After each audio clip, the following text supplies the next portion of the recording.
Episode जी का आज की इस वीडियो में लेकर आए हैं सीडीपी के महत्वपूर्ण प्रश्न हैं जो हर बार स्टेट एग्जाम में पूछा जाता है। आइए देखते हैं। पहला प्रश्न है, पियाजे के अनुसार बच्चा जब किसी नई जानकारी को अपनी मौजूदा मानसिक संरचना में शामिल करता है तो इसे क्या कहा जाता है?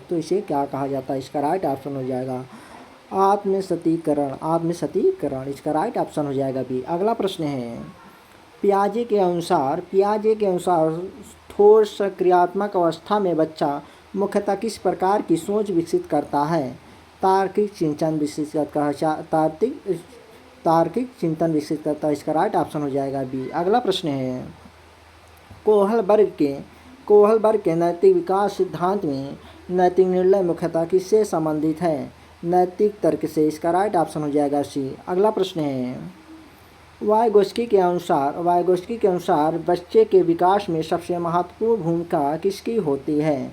सामाजिक अंतःक्रिया का। इसका राइट उत्तर हो जाएगा ए। अगला प्रश्न है, किसी बच्चे को कार्य करने के लिए शुरुआत में अधिक सहायता देना और धीरे धीरे सहायता कम कर देना किस अवधारणा से संबंधित है? इसका राइट ऑप्शन हो जाएगा मचान सहायता से। इसका राइट ऑप्शन हो जाएगा ये। अगला प्रश्न है, बाल विकास के संदर्भ में समान से विशिष्ट का सिद्धांत किस बात को दर्शाता है?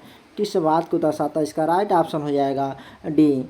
विकास पहले व्यापक प्रक्रियाओं से शुरू होकर विशिष्ट कौशलों की ओर बढ़ता है। इसका राइट ऑप्शन हो जाएगा डी। अगला प्रश्न है, किसी बच्चे का भाषा विकास उसके परिवार में होने वाली बातचीत से प्रभावित होता है। यह किस बात को दर्शाता है?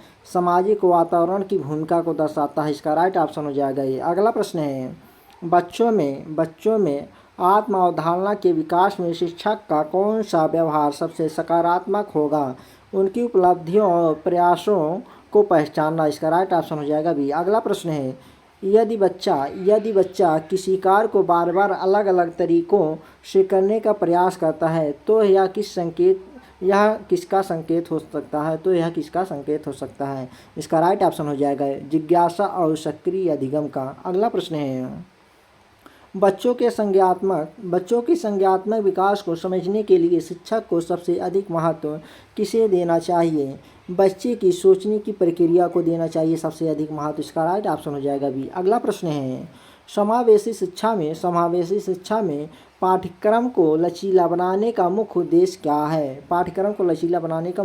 क्या है? विभिन्न क्षमताओं वाले बच्चों की आवश्यकताओं को पूरा करना। इसका राइट ऑप्शन हो जाएगा बी। अगला प्रश्न है, किसी बच्चे को कक्षा में भाग लेने में कठिनाई हो रही है तो शिक्षक को सबसे पहले क्या करना चाहिए? कठिनाई के कारणों की पहचान करना चाहिए। इसका राइट ऑप्शन हो जाएगा सी। अगला प्रश्न है, समावेशी शिक्षा में सहायक उपकरणों का प्रयोग क्यों किया जाता है? सीखने और सहभागिता में आने वाली बाधाओं को कम करने के लिए। इसका राइट ऑप्शन हो जाएगा बी। अगला प्रश्न है, एक बच्चे को पढ़ने में कठिनाई है। शिक्षक द्वारा बड़े अक्षरों, उचित अंतराल और स्पष्ट मुद्रित सामग्री का प्रयोग किसका उदाहरण है? अनुकूलन का उदाहरण है। इसका राइट ऑप्शन हो जाएगा ए। अगला प्रश्न है, समावेशी कक्षा में विविधता को शिक्षक को किस रूप में देखना चाहिए?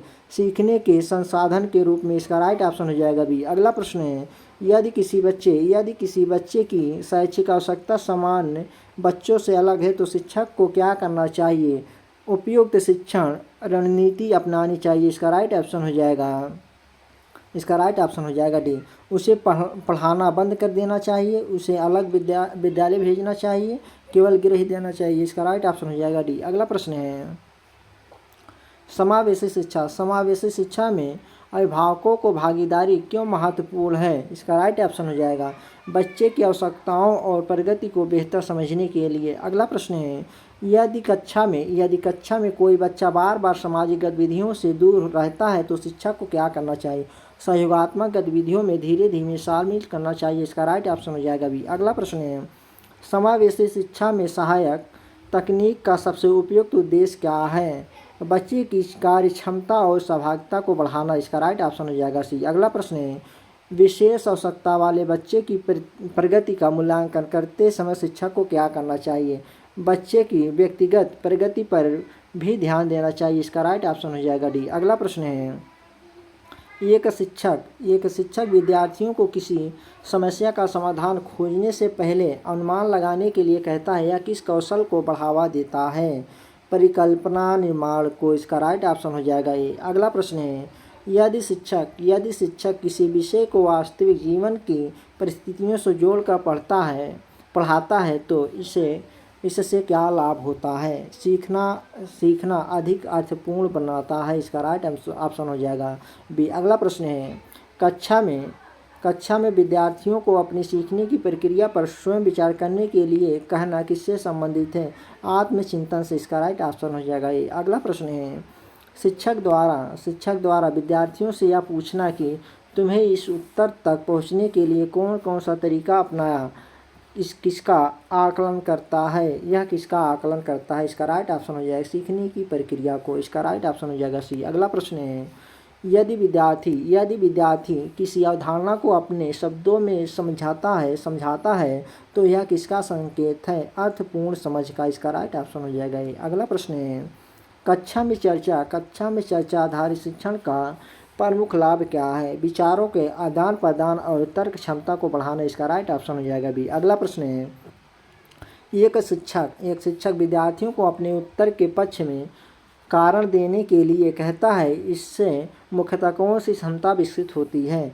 तर्क एवं औचित्य प्रस्तुत करने की क्षमता। इसका राइट ऑप्शन हो जाएगा ये। अगला प्रश्न है, यदि किसी विद्यार्थी को किसी अवधारणा को समझने में कठिनाई हो रही है तो सबसे प्रभावी उपाय क्या है? अलग उदाहरण या शिक्षण विधि का प्रयोग करना। इसका राइट ऑप्शन हो जाएगा बी। अगला प्रश्न है, शिक्षण में प्रश्न पूछने का सबसे महत्वपूर्ण उद्देश्य क्या होना चाहिए?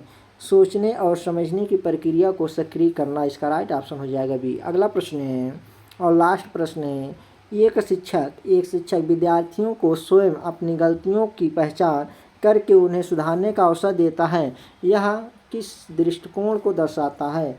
आत्मनियंत्रण अधिगम को दर्शाता है। इसका राइट ऑप्शन हो जाएगा ये। थैंक यू फ्रेंड, वीडियो अच्छी लगी चैनल सब्सक्राइब और लाइक करें। जय हिंद दोस्तों।